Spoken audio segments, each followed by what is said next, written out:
Oke. Tes 1 1 2 cek 1 2 3 1 1 1. Ya, halo teman-teman sekalian, apa kabar? Gimana kabar teman-teman sekalian? Semoga kabar teman-teman sekalian baik-baik dan sehat-sehat selalu dalam naungan Tuhan ya, teman-teman ya. Bentar nih saya cas dulu nih. Oke. Teman-teman, hari ini kita nampaknya kita hanya ngobrol-ngobrol santai saja ya. Hari ini saya itu ingin membahas seputar polling karena saya ini sekarang itu sedang terus terang saja ya. Sekarang saya itu sedang berada di dalam pertanyaan atau satu kebimbangan besar. Bentar saya tanya ya. Polling Edis TV. Ya, jadi apa yang membuat saya bimbang? Begini, apakah sesuai dengan apa yang saya post ya di ini saya yang terbaru, postingan saya yang terbaru mengenai sebenarnya arah tujuan kita itu lebih bagus kemana nih? Karena saya lihat sih itu banyak orang yang menjawab B begitu. Seperti kemarin saja Bang, seperti 2025. Itu kebanyakan memang seperti itu hasil pollingnya. Tetapi saya tidak melihat di situ karena itu postingan itu kan saya buat di Facebook, ya kan? Nah, saya buat di Facebook. Kemudian saya bacakan saja ya, ini saya ya, pollingan saya ya. Jadi pertanyaan-pertanyaannya itu adalah seputar mengenai apakah yang harus kita fokuskan ini di tahun 2000. Suara kecil? Suara kecil? Cek 1 2 3, apakah suara saya bagaimana teman-teman?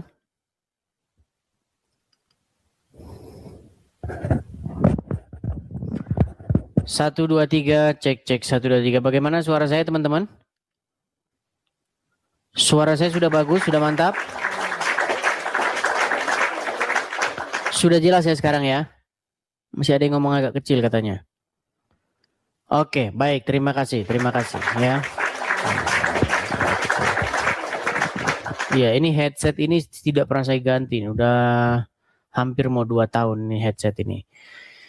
Nah, teman-teman sekalian ya, ini saya ini memikirkan bagaimana sebenarnya program Edis TV di tahun 2026 ini. Apakah kita masih seperti kemarin, sama seperti kemarin, ya, atau kita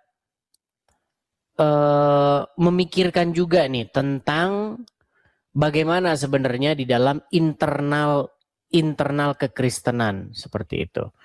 Nah, memang ya kebanyakan yang menjawab itu memang kita fokus seperti kemarin saja, lanjut seperti kemarin. Kebanyakan seperti itu. Nah, tapi saya tidak melihat jawaban-jawaban yang membuat saya semangat begitu. Jawabannya hanya seperti kemarin. Karena begini teman-teman. Sebenarnya semua yang pernah kita bahas, yang sudah pernah kita bahas itu sudah ada di YouTube gitu. Jadi kita ini sebenarnya hanya tinggal mengulang dan mengulang. Begitu. Tapi kalau memang teman-teman keinginan teman-teman seperti itu ya nggak masalah, kita mengulang lagi yang kemarin-kemarin. Tapi ya hari ini kita akan membuat obrolan-obrolan santai begitu ya. Jadi kepada teman-teman yang mau ngobrol-ngobrol santai ya seputar polling kita ini, boleh teman-teman boleh mengajukan permintaan naik. Oke, kita mulai dengan bentar ya. Kita mulai dengan sebentar. Plat M, plat.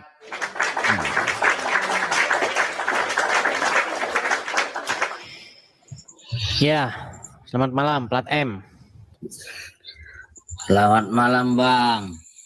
Ya, tapi gelap, Bang. Iya, lagi PLN lagi padam, Bang. Oke, kalau gelap nanti tunggu hidup dulu ya, Bang ya. Tunggu hidup dulu. Ya, coba teman-teman gini. Pastikan teman-teman kalau teman-teman mau naik, teman-teman itu sudah ready ya, nyalakan kamera begitu ya. Terus pencahayaannya juga bagus seperti itu. Supaya kita diskusinya itu ada keseriusan ya. Boleh, boleh.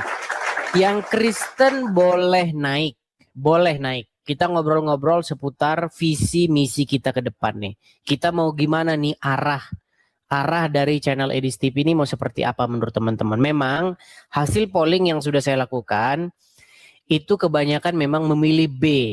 B itu artinya meneruskan yang sudah seperti kemarin. Artinya nggak usah bahas-bahas Kristen. Itu kebanyakan hasil pollingnya seperti itu. Karena kayaknya penonton ini senengnya bahas agama Islam. Kalau membahas agama Kristen penonton tidak suka. Ya seperti itu. Tapi nggak apa-apa. Saya ngikutin pemirsa karena kita ini sesuai dengan apa yang diinginkan penonton ya seperti itu. Oke, coba kita kasih naik ada Salahuddin Al-Ayubi. Ya silakan, Salahuddin Al-Ayubi. Silakan nyalakan kamera dulu, bro. Sabar Pak. Ya silakan. Oh ini teman saya, ini ada Lampung ini. Gimana ya? Wow ya, nyokabak kita ya. Ya kalau kita ngomong Lampung orang-orang nggak ngerti ya. Ya. Kalau kita ngomong Lampung nggak ngerti penonton ya. Gimana ya? Gimana ini sehat-sehat ya? Puji Tuhan sehat-sehat ya, begitu. Gimana kabar Lampung ya? Sehat ya? Lampung sehat, cuaca panas. Cuaca panas ya. Saya ini teman-teman ya, saya kasih tahu. Saya ini sangat-sangat merindukan yang namanya tanah kelahiran saya, yaitu Lampung. Lampung itu tanah tempat saya lahir, tempat saya besar. Begitu. Makanya kangen, cuman mau pulang ketemu Salahuddin Al-Ayubi nanti saya dimasukin karung lagi. Gimana kita? Mau pulang tapi nanti dimasukin karung. Nah, gimana? Memangnya Indonesia bukan negara hukum. Ya, hukum itu kan hanya ada di kertas saja ya. Prakteknya kan lain, beda kan? Tidak lah. Coba ya. Lapor dibegal, ya kan?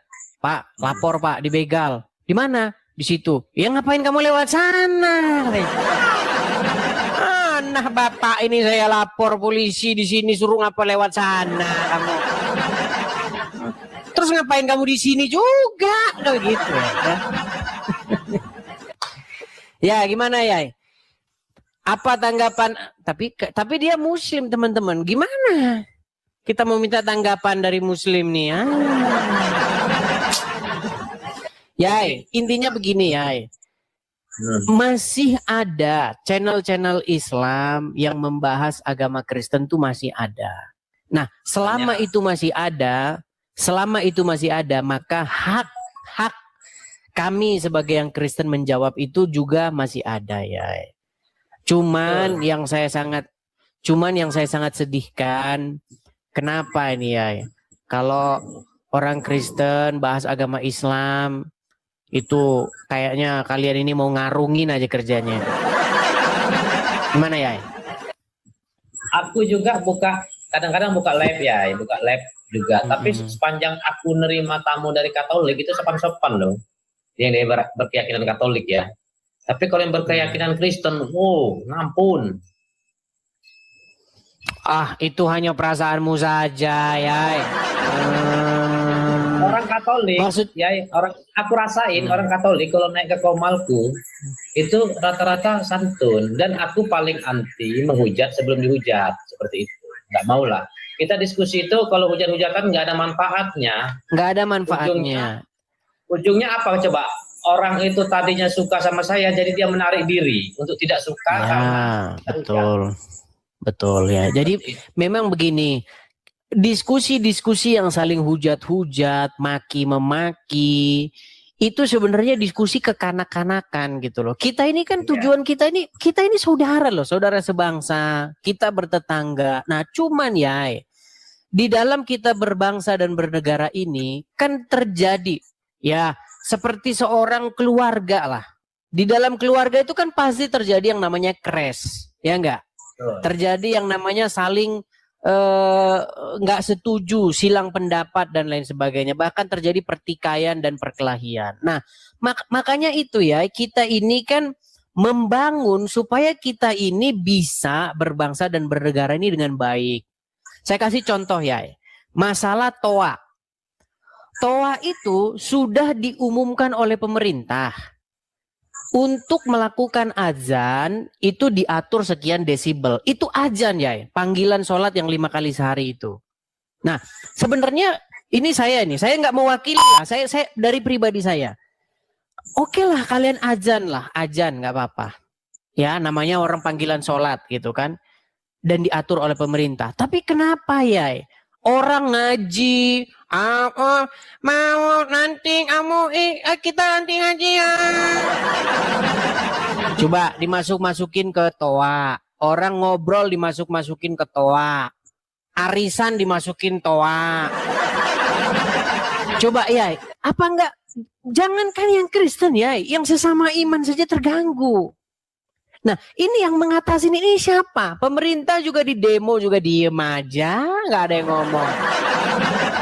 Coba, gimana ya menurutmu? Kamu sebagai seorang Muslim gitu, apa kira-kira itu? Kalau itu sih kebiasaan desa masing-masing lah ya. Kalau desa itu bagaimana pengurus masjidnya, tentunya kan seperti itu. Kesepakatan lah, hasil musyawarah dari kesepakatan itu. Kalau tarawih pun sekarang pun sampai jam 10 pun sudah tidak lagi pakai toa dalam masjid saja. Kalau takbiran ya wajar lah, namanya kita memeriahkan hari Idul Fitri, pawai kan seperti itu. Oke, tetapi dalam misalnya nih ya, jam 4 pagi, jam 3 pagi, orang baca-baca Quran,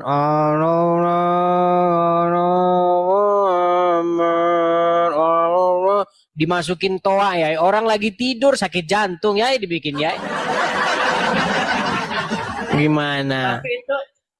Tapi itu enggak sih ya, karena rata-rata yang seperti itu pas mau sahur aja. Kalau biasanya kalau subuh itu 10-15 menit sebelum azan. Mungkin beda di sana. Beda di sana ya. Beda di sana. Banyak lapor. Itu bukan hanya subuh, bukan hanya sahur bulan puasa aja. Bukan hanya itu. Di hari-hari biasa ya. Seperti itu.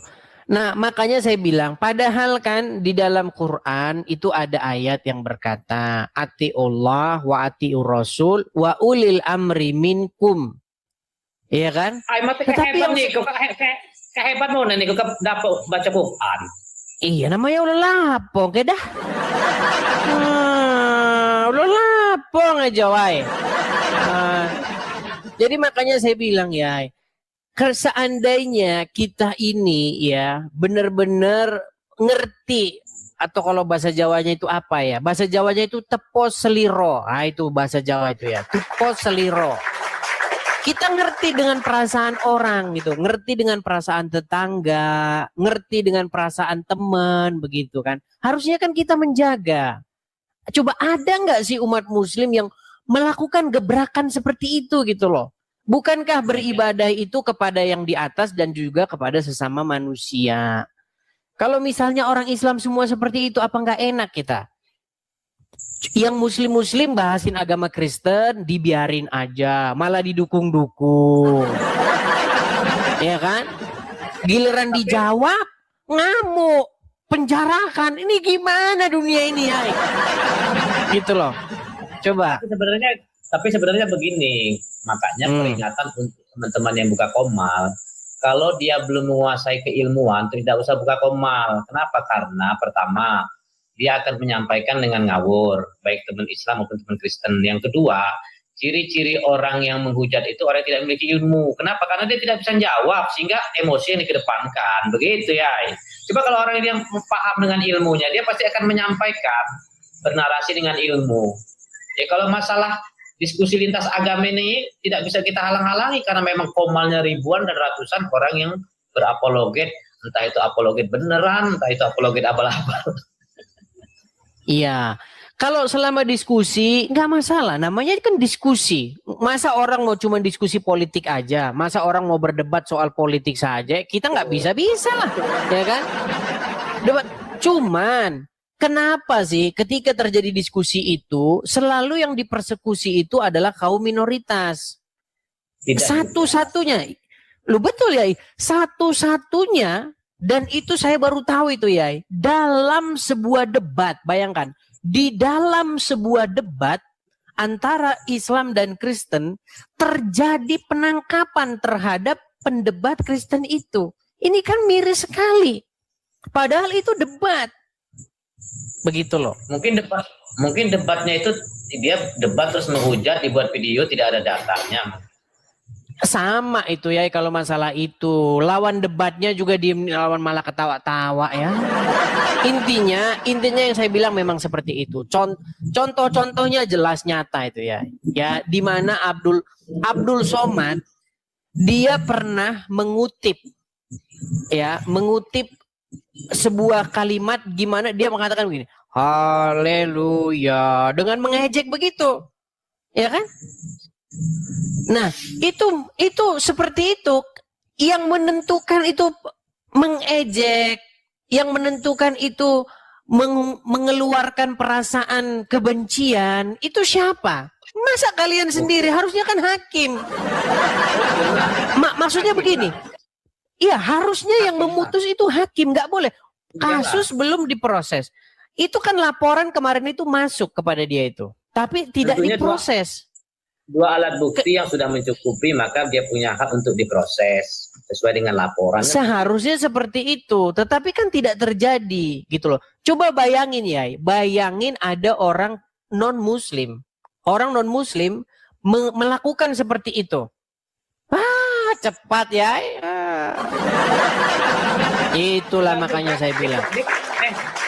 Komal-komal ini saya perhatikan banyak juga kok yang mereka teman-teman Kristen buat nama akun Muhammad pedofil akunnya. Ada juga yang buat seperti itu. Iya, masalahnya dilaporkan nggak? Ada nggak laporannya kan begitu? Kalau ada laporannya kemudian tidak diproses, nah baru kiai bisa ngomong begitu. Ini laporan nggak ada.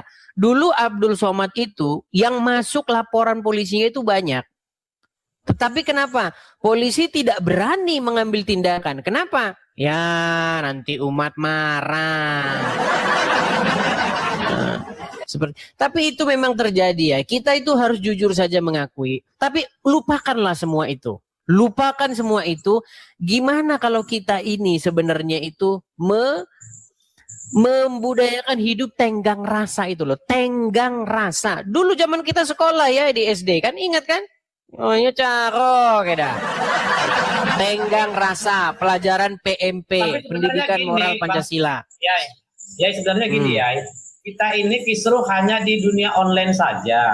Muhammad, Sherlock, kirim foto, video call, on cam itu hanya sebatas di dunia maya. Tapi ketika kalau hanya sebatas dunia maya, kenapa anak Batak itu sampai masuk penjara ya? Masuk penjara. Artinya gini ya, itu hanya beberapa gelintir saja. Saya perhatikan di komal-komal itu ya, menghujat dan lain sebagainya. Tapi itu sebatas kisruhnya di online saja. Ketika offline kita bertetangga saya banyak orang Kristen, orang Katolik enggak. Kawan saya dari SMA sampai detik ini. Yai, jangan tutup mata Yai. Kemarin kejadian di Lampung. Orang lagi gereja bagus-bagus. Kemudian ada orang datang direbut mikrofonnya. Diam katanya. Lihat nggak video itu? Di Lampung itu. Itu begini ya, artinya kan gini, kita tidak bisa melihat persoalan itu saja. Itu kan sebenarnya ketika kita membangun rumah ibadah, maka harus ada kesepakatan dari SKB 2 menteri, yang mana minimal harus ada 60 penduduk yang beragama Kristen atau Katolik yang bermukim di situ. Kalaupun tidak ada, maka dia belum bisa membangunkan. Kalaupun seandainya dibangun dirasa itu tidak aman, maka pemerintah punya kewajiban untuk mencarikan tempat yang lebih aman. Adapun rumah itu ada memang tidak diperbolehkan menjadi rumah ibadah, kecuali rumah pengajian rutin yang memang bukan ditetapkan sebagai rumah ibadah. Ya, itu berlakunya untuk karesteng. Bagaimana umat Islam ketika di Bali, bagaimana umat Islam ketika di NTT, sama juga. Mana laporannya? Nggak ada ya. Jangan fitnah yang nyata jadi. Jangan fitnah begitu ya. Saya bukan memfitnah. Artinya ketika umat Islam bangun masjid di minoritas pun agak sulit. Seperti itu. Mana bukti? Kita bicara ya, tunjukin satu bukti di mana itu terjadi. Kalau saya nunjukin banyak sekali ya. Ini gitu. Gereja ini izinnya nggak keluar. Orang mau kebaktian diganggu, dipasangin speaker gede-gede. Ternyata Kiai masih saja menutup matanya. Nggak kayak gitu ya, umat Islam di Indonesia ini mayoritas, bahkan umat Islam terbesar di dunia. Tapi apakah ada satu orang Kristen yang terintimidasi karena dia ibadah? Hanya segelintir orang, dan itu oknum. Sampai detik ini umat Islam di luar Islam beribadah damai. Artinya aduh. Yai, sekarang saya tanya ya. Oke. Coba sekarang saya tanya. Kenapa ketika orang karesteng ke gereja perlu dijaga-jaga sama polisi? Ada apa? Kenapa kok harus dijaga-jaga? Ya karena ada tukang ganggu-ganggu. Kalau enggak, artinya itu kan memang ada dulunya ada oknum, tapi saat sekarang ini sudah tidak ada. Sampai hari ini kalau misalnya saya acara Natalan. Sampai hari ini ketika saya acara Natalan, waktu Natalan selalu banyak polisi di gereja, sampai di dalam-dalam mereka. Kenapa? Ya karena banyak yang mau mengganggu. Tapi begini ya. Itu bentuk perhatian. Untuk perhatian pemerintah terhadap minoritas supaya rasa aman itu terjamin. Betul. Nggak boleh. Oke, begini ya. Kenapa itu terjadi? Karena ada rasa di mana tidak aman, makanya ada polisi. Saya kasih contoh ya. Kiai di rumah dikawal-kawal polisi enggak? Enggak lah. Iya, karena apa? Karena enggak ada ancaman, karena aman. Tetapi kalau ada polisi di rumah, artinya kiai itu dalam situasi yang tidak baik. Itu indikasi bahwa keadaan itu sedang tidak baik. Nah, selama gereja masih dipenuhi oleh polisi-polisi yang berjaga-jaga, tim gegana, brimob dan lain-lain, itu menjadi satu indikasi ketidakamanan di tempat itu. Seperti kita jujur aja ya. Tapi gini, saya mau kasih tahu. Yai, kita jujur-jujuran. Ada nggak Yai hadis-hadis yang memang mengajarkan kebencian kepada orang-orang Nasrani dan Yahudi? Kita jujur-jujur aja, coba ada nggak? Tapi gini ya, mereka berangkat dari rumah. Nggak dijawab kan? Sabar dulu. Nah, silakan. Mereka berangkat dari rumah ke gereja, tidak ada yang ngawal. Hanya pas ketika di gerejanya saja dikawal. Siapa tahu justru malah sabotase yang dikhawatirkan untuk memecah belah umat. Ada nama istilahnya politik belah bambu. Baik. Belum saya tanggapi. Perilaku itu semuanya orang muslim yang melakukan, kita kan nggak tahu. Nah, untuk memberi rasa aman, untuk menjaga hal-hal yang tidak diinginkan supaya umat di luar Islam ini tetap rukun, bersatu di bawah naungan NKRI, maka diberilah penjagaan oleh aparatur negara. Itu bentuk perhatian. Bahkan kadang-kadang umat Islam juga sebagian yang menjaganya. Oke, Yai. Tadi belum dijawab pertanyaan saya.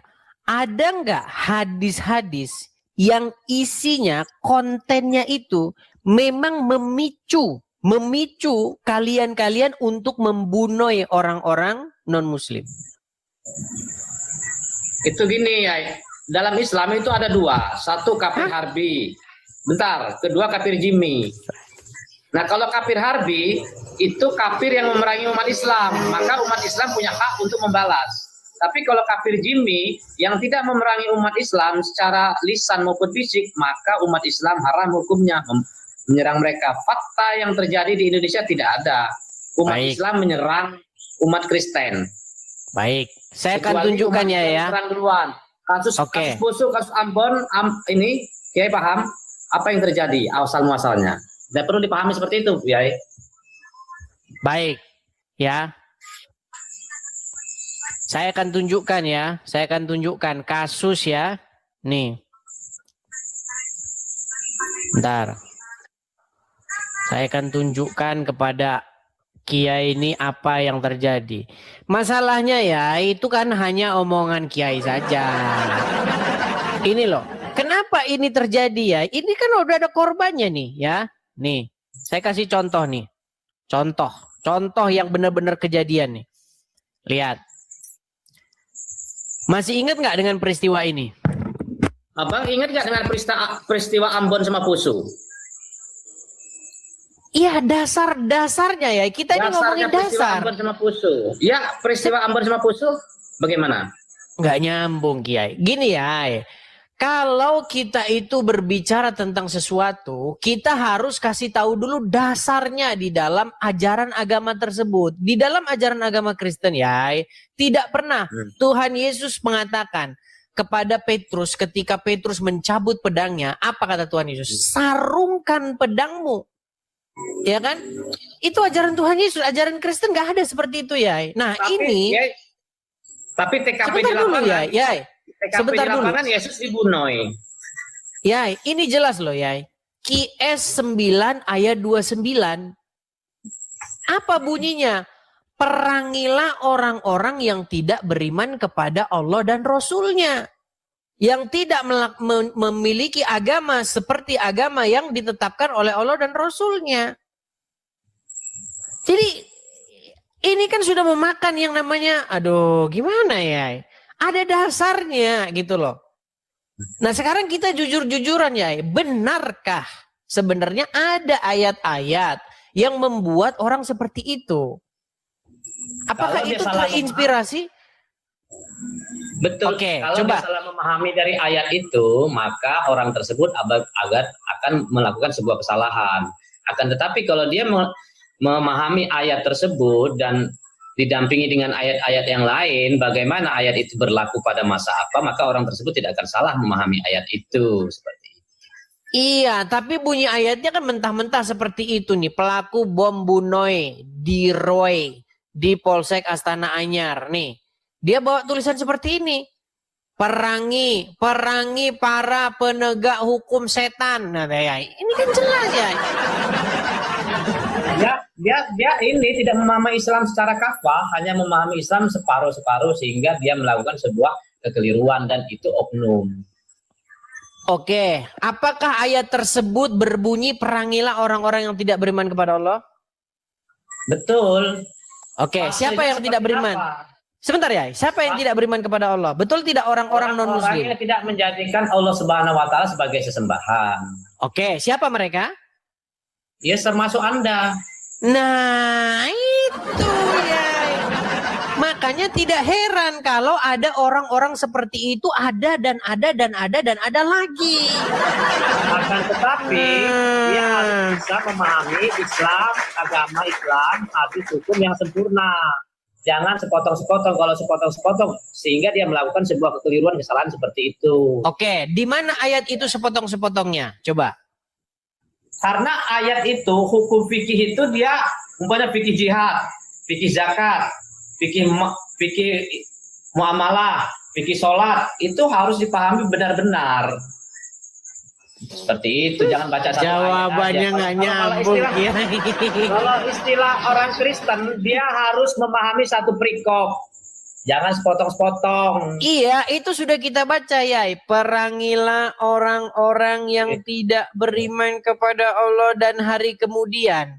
Orang-orang yang tidak beragama dengan agama yang benar. Jelas ya. Apanya lagi yang mau dipelintir di situ? Artinya memang kejadian-kejadian itu yang terjadi di negeri kita tercinta ini ada sumbernya. Makanya ya, dulu pernah ada kejadian begini. Ini miris ya. Dulu pernah ada kejadian begini. Al-Quran itu dijadikan barang bukti. Bayangan. Coba gimana ya? Terus kemudian banyak yang ribut itu. Kenapa Al-Quran kami dijadikan barang bukti? Akhirnya takut. Takut menjadikan Quran sebagai barang bukti. Nah, satu-satunya kitab suci ya yang menjadi barang bukti tindak pidana. Aduh, nanti saya kalau ngomong gini nanti saya gimana ya? Nanti nggak enak ya sama perasaanmu ya, gitu loh. Nggak gini ya. Kenapa kitab suci Al-Quran itu dijadikan barang bukti? Karena dia wahyu. Beda dengan Bible karangan Lukas, karangan Matius, karangan Yohanes. Walaupun karangan ya gini. Walaupun karangan tidak pernah ada sejarahnya. Kadang-kadang direvisi gitu kadang-kadang kan. Mulai dia memfitnah kan. Ya, kalau bicara itu dengan keinginan pendeta seperti ini. Gini, kita itu kalau bicara itu pakai yang namanya data dan fakta ya. Coba direvisi tiap bulan mana? Harusnya kasih tahu lah. Ini bulan kemarin bunyinya Edis makan mangga. Kemudian bulan depan bunyinya Edis makan stroberi. Nah, itu baru bukti, hai. Jangan asal ngomong. Tetapi kalau mengenai kitab Quran yang dijadikan barang bukti, biasanya kalau aku sudah diskusi sama Kiai ya, itu kawan-kawan Kiai itu nge-DM-in aku ngomongin yang enggak, begini begitu itu. Pernah aku di-DM-in sama kawan-kawan Kiai itu. Kasih tahu lah, nggak boleh gitu di MDM. Nih, saya bacakan beritanya ya. Nih, ini bayangkan dijadikan barang bukti loh. Barang bukti. Satu-satunya kitab suci yang dijadikan barang bukti kejahatan. Aduh ya, saya ngomongnya nggak tega kita. Nanti saya dicari lagi. Karena dia wahyu. Coba ya. Nih, saya bacakan ya. Saya bacakan ya. Kalau Bible kan karangan. Ya, saya bacakan ya. Biar enak kita. Lihat nih ya. Nih, kelihatan nih. Lihat. Kompolnas. Apa urgensinya Al-Quran dijadikan barang bukti? Ini hasil penangkapan Taylor dan ada di dalamnya. Makanya ya, aduh, saya mau ngomong. Ya, seandainya dia bacaannya Injil ya, nggak mungkin dia jadi teroris. Makanya kitab apa yang paling disukai teroris? Aduh, nanti saya mau mengatakannya ya. Nah, nih saya bacakan ya. Saya bacakan. Aduh, bentar nih, saya bacakan ya. Di sini dikatakan apa nih? Perhatikan. Kompolnas menyikapi terkait kontroversi Al-Quran menjadi barang bukti kasus EOisme. Kompolnas menerima. Aduh, sebentar. Kompolnas meminta Polri menjelaskan alasan menggunakan Quran menjadi barang bukti kepada publik. Apa urgensinya Quran dijadikan barang bukti? Untuk proses pembuktian suatu tindakan pidana, ucap Sekretaris Kompolnas Bekto Suprapto. Tapi faktanya dia baca kitab itu ya. Faktanya dia terinspirasi dari kitab itu. Iya kan? Makanya gimana kita ini? Itu dampak dari oknum salah memahami Al-Quran. Nah, kalau salah memahami, oke ya, sebentar biar saya tanggap ya. Gini, kalau misalnya salah, sedikit ya. Kalau misalnya salah, sedikit aja. Kalau misalnya salah ya, coba gimana caranya memelintir ayat tersebut? Perangilah orang-orang yang tidak beriman kepada Allah dan Rasul-Nya. Yang tidak beragama dengan agama yang benar. Coba. Memerangi itu bisa dengan cara mendakwahkannya, menyampaikan. Pelintir ya. Udah ya di bawahnya. Gimana mau dapat penjelasan gitu. Perangi itu maksudnya adalah untuk mendakwahkannya. Itu dalam bahasa aslinya itu qatilu. Kata qatilu itu sebenarnya bunuhlah itu loh. Itu sama dengan pembukaan di dalam surat Al-Maidah 176 atau apa itu yang dikatakan wa ma qataluhu, mereka tidak membunuhnya. Sama itu qataluhu itu sama itu. Aduh, dakwahkanlah.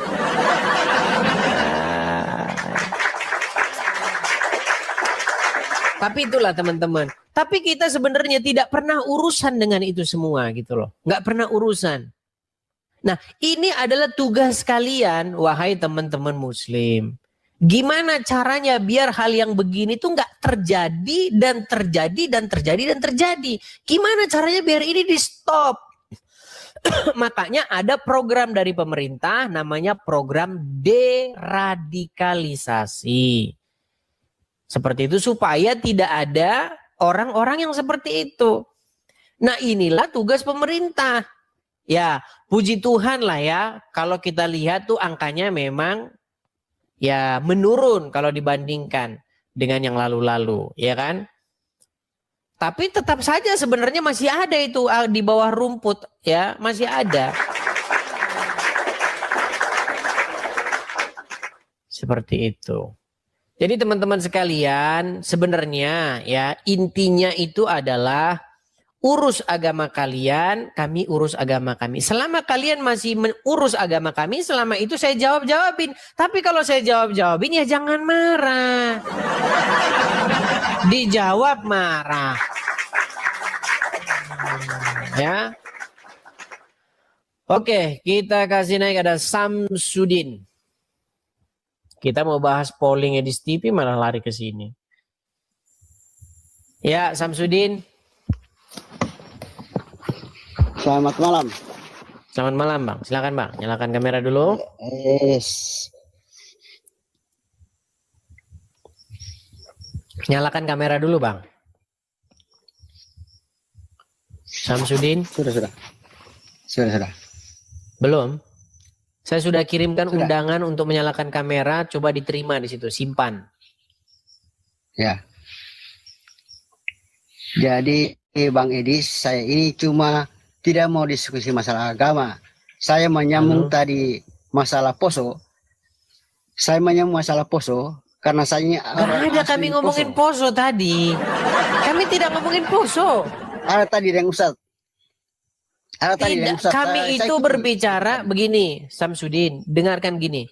Kalau orang ribut, orang tawuran di jalan. Kalau ngomongin orang ribut, orang pawai itu apa namanya, pawai partai politik ya, partai A dengan partai B ribut di jalan. Kita nggak ngomongin itu.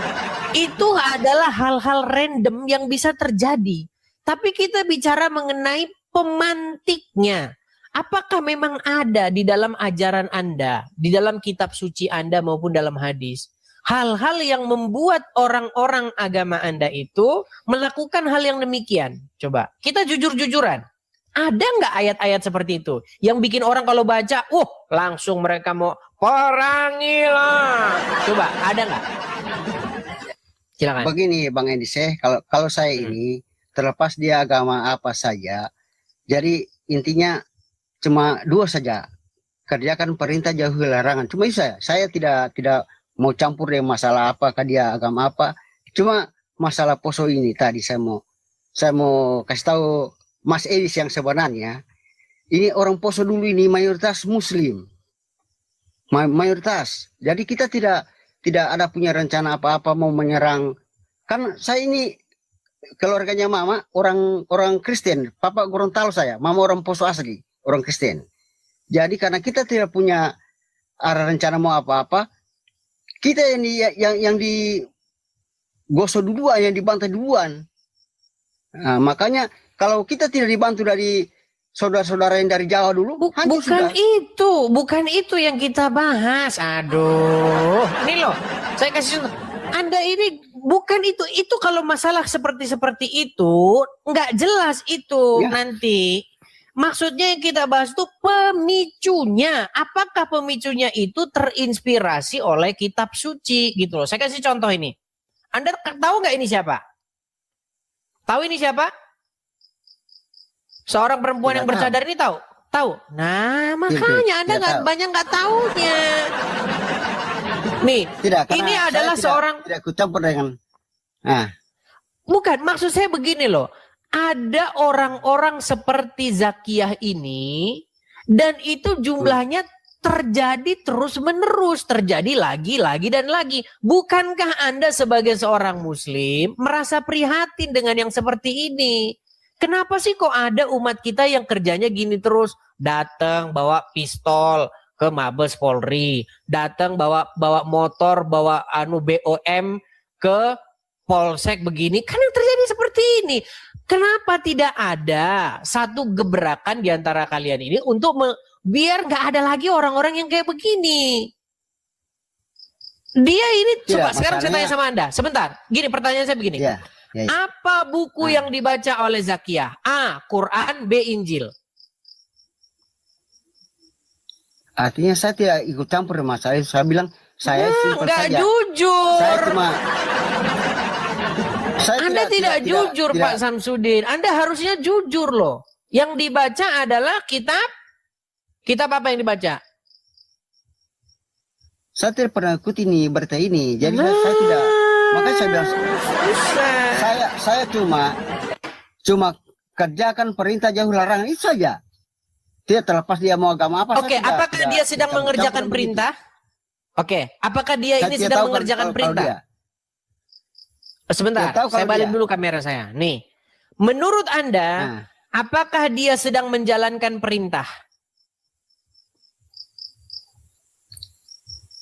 Saya tidak tahu dia, Pak. Kalau saya bilang kalau saya begitu, saya kerjakan perintah jauh larangan. Orang terserah orang lain. Ada nggak di situ Quran? Ada Quran nggak di situ? Tidak ada di rumah. Saya di luar ini, di pondok-pondok. Ya sudahlah, dibawa dulu kalau gitu. Intinya yang mau saya sampaikan begini, Pak. Ini pesan saya, Pak Samsudin. Gini, jikalau Anda membaca Injil, pasti Anda nanti, jikalau Anda membaca Injil dan melakukannya, Anda akan menjadi orang baik. Anda akan meneladani Yesus. Jikalau Anda membaca Quran dan hadis dan melakukannya, Anda pasti akan mirip dengan Muhammad. Begini, pernahkah Yesus membawa-bawa pedang, membawa-bawa golok dan para pasukan untuk memaksa orang masuk Kristen nggak loh? Masuk Kristen nggak loh? Pernah nggak? Nggak pernah. Pernah nggak Yesus melakukan yang demikian untuk merampas harta orang? Nggak pernah. Tapi jujur dan jangan menipu diri sendiri. Pertanyaan saya, pernahkah Muhammad membawa sepasukan orang dengan kuda, dengan pedang untuk menyerang orang lain dan memaksa mereka masuk Islam? Pernah dilakukan nggak itu? Mungkin pernah. Iya. Tapi pernah nggak dia mengambil, sebentar, pernah nggak dia menjarah harta orang dengan membawa-bawa agama? Saya tidak tahu. Saya putarkan video ini supaya Anda tahu, karena banyak orang yang tidak tahu. Gini, baik yang Islam, baik yang Kristen, banyak yang beragama itu hanya ikut-ikutan. Cuman ikut-ikutan dia. Aslinya dia nggak tahu apa yang diimaninya. Banyak. Dan saya harus jujur mengakui itu terjadi baik dari dalam agama Islam maupun Kristen. Coba dengarkan ini ya. Nih. Ya. Sebentar. Coba dengarkan ini. Saya tidak bohong. Coba Anda dengarkan. Berapa jumlah? Ya. Nih, perhatikan. Tak kurang dari 50.000 keping uang dinar. Zaman Nabi tak ada duit kertas. Zaman Nabi itu uangnya di dinar. Uang dinar itu satu keping beratnya 4,25 gram. 4,25 gram emas itu kalau sekarang 4 juta sekian. Karena 1 gram sekarang sudah 1 juta sekian. Tapi karena kita udah lama kenal, harga lama aja lah, 2 juta aja lah. 50.000 keping kali 2 juta. Kalau di total sekarang rupiah berapa dapat Nabi waktu perang Badar tahun kedua itu? 50.000 keping kali 4,25 gram kita hargai 2 juta. 100 miliar. 100 miliar itu berapa persen untuk Nabi? Wa'lamu annama ghanimtum min syai'in fa inna lillahi khumusahu. Nabi Muhammad mendapat jatah rampasan perang khumus 5. Khumus 1/5, 20%. 20 miliar dari perang Badar. Nah, 20 miliar. Makanya dia seorang miliarder dari hasil rampasan perang itu. Makanya seorang ustadz namanya Ustadz Felix Xiao pernah berkata, parfumnya Muhammad itu cuma 70 juta. Bayangkan dia seorang miliar, itu beda jauh karakternya dengan Yesus. Jauh sekali. Makanya saya gini, ketika kalian memulai untuk mau berdebat dengan saya, kita main bongkar-bongkaran nih. Makanya saya cuma pesan, ikutlah kepada Yesus. Yesus berkata, akulah jalan dan kebenaran dan hidup. Jadi ikut Yesus, Pak Samsudin. Kalau Anda ngikutin yang itu, ya susah Anda nanti. Artinya kalau saya kalau saya punya prinsip begini, mau kita ikut siapa, sepanjang kita punya perbuatan itu tidak baik kepada alam sekitar, kepada siapa saja, pasti kita nanti tidak baik jadinya. Berarti Anda tidak mendengar apa yang saya katakan. Ketika Anda mengikut Yesus, maka Anda akan meneladani dia. Mirip dengan Yesus, betul? Ketika Anda mengikut Muhammad, Anda akan meneladani Muhammad. Sehingga tingkah laku Anda mirip dengan Muhammad, betul? Betul. Iya, sekarang lihatlah. Karena, yang mana yang menjadi role? Yang mana yang harus menjadi role model bagi kita? Apakah Muhammad atau apakah Yesus? Coba. Itu hati nurani Anda yang menjawabnya sendiri. Hati nurani Anda. Gimana? Terdiam. Kalau saya punya prinsip, karena namanya Nabi itu semuanya bagus. Apakah bagus menyerang kampung orang lalu mengambil istri-istrinya dari situ? Ya sudahlah, dibawa dulu saja lah kalau begitu. Itu sama Nabi, itu aja pesan saya. Kalau Bang ya jangan diterus-teruskan lah, nanti juga capek juga kita bahas-bahas. Tapi itulah yang saya bilang teman-teman. Sebenarnya ya para penonton ya hampir 8.000 orang. Gini loh, kalian kan punya hati nurani. Kita ini punya hati nurani loh. Siapa sih yang mau kita contoh? Saya sudah bilang berkali-kali, inti daripada ajaran itu adalah Anda itu ngikutin siapa?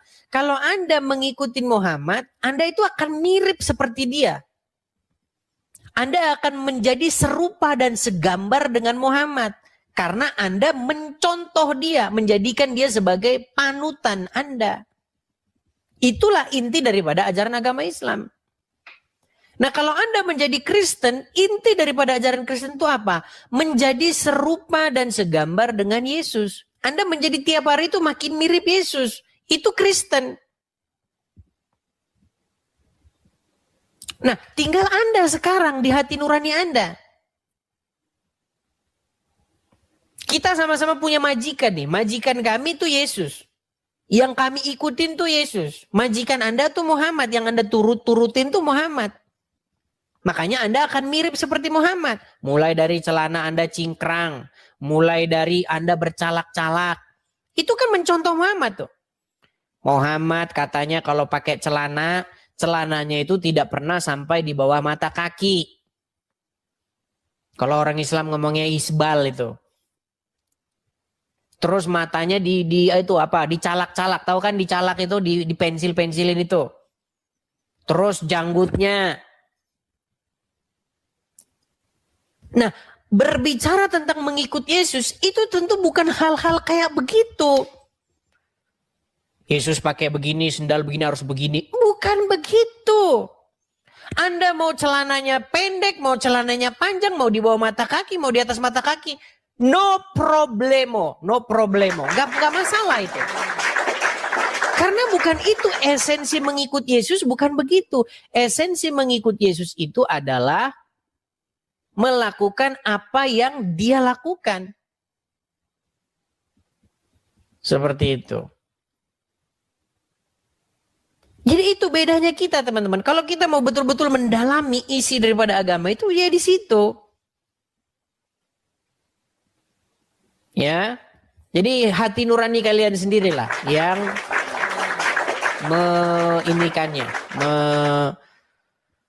menjawab itu. Ya, silakan. Ini Syuaib lagi. Ya, silakan Sueb, pangeran Arab nih. Sultan ini, Sultan. Sultan. Ana adalah seorang sultan minyak dari Saudi Arabia. Silakan. Bagaimana Sultan? Wah, Sultan. Assalamualaikum. Astaga, kenapa sorry. Sultan begini? Selamat malam. Sultan tidak boleh melambai. Sultan melambai. Ini Sultan Indonesia ini Mas Edis. Ya, silakan Bang Sueb. Apa yang mau Anda katakan? Silakan. Iya. Apalagi yang mau dibahas ini Mas Edis. Begini Bang. Jadi kita menjadi saksi. Ya, kita menjadi saksi tentang adanya orang-orang yang terus-menerus melakukan suatu tindak pidana. Entah itu menyerang aparatur negara, seperti menyerang polisi, ya kan, menyerang BRIMOB, kemudian merampok bank dan lain sebagainya. Kejadian yang waktu dulu itu kan, katanya itu FAI katanya. Terus kemudian menyerang gereja, ya kan, dilakukan dengan dasar agama. Contoh-contohnya saya kasih tunjuk dulu supaya nanti Bang Sueb tidak kehilangan ini isu kita ya. Lihat nih. Saya kasih contoh-contoh. Misalnya ini pertama, satu sebentar. Masih yang tadi nih. Ini contohnya seorang perempuan. Nih, saya bacakan saja ya. Nih seorang perempuan, dia kelihatan ya pakai jilbab, cadaran bahkan ya, sangat islami. Ini kejadian kapan? Kejadian tahun 2021. Pelaku penyerangan Mabes Polri, Zakiyah Aini, umur 26 tahun, meninggalkan surat wasiat untuk keluarganya. Dalam surat itu ia meminta maaf telah mengambil keputusan yang menurutnya adalah jalan Rasul. Perhatikan nih, jalan Rasul. Apa isi suratnya? Mama, sekali lagi Zakiyah minta maaf. Zakiyah sayang banget sama mama, tapi Allah lebih menyayangi hambanya. Maka Zakiyah tempuh jalan ini sebagaimana jalan Nabi atau Rasulullah.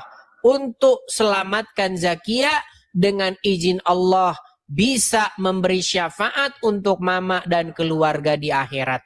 Nangis gak ibunya baca ini coba? Kenapa anakku kok jadi begini? Bayangkan, dia punya pikiran seperti, bayangkan kalau ini merasuk kepada anak-anak kita yang lain.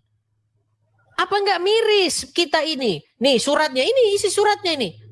Nih, aku sedih baca wasiatnya, dia cuman korban cuci otak nih. Coba nih, ya kan? Nah bagaimana ini? Apakah ini memang ajarannya sesuai dengan Quran atau tidak? Coba Anda jelaskan. Silakan, saya balik dulu kamera saya. Mungkin Mas Edis kali ini kita bahas yang lain aja ya. Nah, ketakutan gitu. Tidak. Karena tidak, itu memang betul. tidak. Karena itu memang betul ajarannya ya. Tidak. Oke, kalau tidak dibantah, Bang Sueb. Kita bahas Ini yang penting lain. loh. Ini edukasi penting ini untuk para generasi muda kalian. Supaya tidak jadi orang-orang seperti ini. Supaya tidak ada lagi orang tua yang kehilangan anaknya. Supaya tidak ada lagi orang tua yang seperti itu terjadi kepada diri mereka. Kasihan loh. Coba. Oke, baik. Silakan. Mas Edis. Jadi terkait dengan kejadian yang 2021 itu ya. Ya, itu mungkin seorang wanita itu kalau dalam Islam itu ada namanya jihad fi sabilillah. Berarti benar yang dilakukan dia. Jihad fi sabilillah. Perang di jalan Allah. Benar saja. Tuh kan? Iya. Serem kan? Berarti anak tersebut masuk surga dan bisa memberi syafaat kepada orang tuanya supaya masuk surga. Iya, mungkin ada hadis yang dia baca. Lihat tuh, Atau Pak Polisi, ada Pak Polisi. selebaran. Pak Polisi, bagaimana Ada- ini program ada selebaran deradikalisasi, selebaran. Pak? Tuh, bagaimana ini? Yang dia baca sehingga dia mau aplikasikan apa yang dia pernah pelajari. Tapi tidak semuanya kok orang Islam seperti itu, Mas Edis. Oke. Oke, saya kasih satu Ya, surat mungkin nih ya. seperti, Saya kasih. seperti itu. Seperti Oke. itu jawaban saya. Mungkin kita bahas yang lain aja, Mas Edis. Ini jangan bahas yang ini. Sebentar. Ini isu penting loh. Ini vital loh. Vital ini. Nih. Kalau sambil saya tunjukkan surat ayatnya ya. Nih ya. Bentar. Menurut menurut hukum Islam, apakah kita menurut agama Islam, apakah kita memutuskan perkara berdasarkan apa yang diputuskan Allah? Halo? Iya betul, iya betul. Bentar ya. Saya kasih tunjuk. Sabar. Oke, itu ada di dalam Quran surat Al-Maidah ayat 47. Nih. Saya tunjukkan ayatnya ya, surat Al-Maidah ayat 47. Kenapa mereka bisa seperti itu? Ini masalahnya nih. Nih. Al-Maidah 47. Dan hendaklah orang-orang pengikut halo, ini. Mas Edis. Gimana? Mas Edis, coba baca ayatnya itu, jangan terjemahannya saja. Coba baca ayatnya. Mulai baca-baca Arab kalau gini. Loh, begini saja, apakah artinya salah? Begini, Bang. Bang Sueb, kalau terjemahannya tidak salah, artinya cuma saya mau dengar Mas Edisnya itu baca ayatnya karena Mas Edis mengaku kan saya dengar mulai kalau bahwa 100 kali Mas Edis baca Al-Quran. Berarti iya sudah yang lancar saya dong. baca. Nah, kan Mas ini Bang saya Sueb. mau pembuktian. Saya mau pembuktian dari Mas Edis bahwa apa betul itu dia mempelajari Al-Quran itu selama 13 tahun itu. Dibuktikan dong. Bang Sueb, saya tidak pernah Ya. mengklaim bahwa saya adalah orang yang ahli membaca huruf Arab. Tidak pernah. Gini aja. Iya memang. Saya beri saja sebentar. Memang, Gantian saya dong. dengar. Kan tadi udah ngomong. Gantian dong. Gini. Saya memberikan tantangan. Barang siapa yang bisa menunjukkan video di mana saya mengklaim bahwa saya ahli membaca huruf Arab, saya terjun dari Monas. Saya tidak pernah mengatakan itu. Yang saya katakan adalah saya mempelajari agama Islam. Saya mempelajari Quran. Nah, yang kalian pelajari bukan agama Islam dan bukan Al-Quran. Yang kalian pelajari adalah membaca huruf hijaiyah. Beda ya. Begini, Sueb, ini kita harus jujur. Tidak selamanya dong. Bukan hanya huruf hijaiyah saja Bang yang Sueb, kami pelajari. Gini ya Bang ya. Begini Bang. Ilmu Al-Quran lah. Apa bedanya mempelajari Al-Quran dengan mempelajari huruf hijaiyah? Ya beda lah. Nah, kalau orang mempelajari huruf hijaiyah, dia mempelajari dia mempelajari bagaimana membaca huruf alif, ba, ta, sa, ja, dan seterusnya, ho, dan seterusnya. Itu belajar membaca huruf hijaiyah. Makanya setelah mereka selesai baca, ditanya apa artinya? Ya nggak tahu kok tanya saya. Itu. Tetapi ketika saya mempelajari Quran, saya baca artinya. Karena yang penting bagi saya adalah maknanya, artinya, apa pesannya, bukan bagaimana cara baca hurufnya. Gimana? Nah, coba. begini Mas Edis. Jadi dalam mempelajari Al-Quran itu, jadi yang mendasar itu dipelajari itu dari huruf hijaiyahnya dulu. Karena kapan salah penyebutan huruf, maka otomatis salah arti.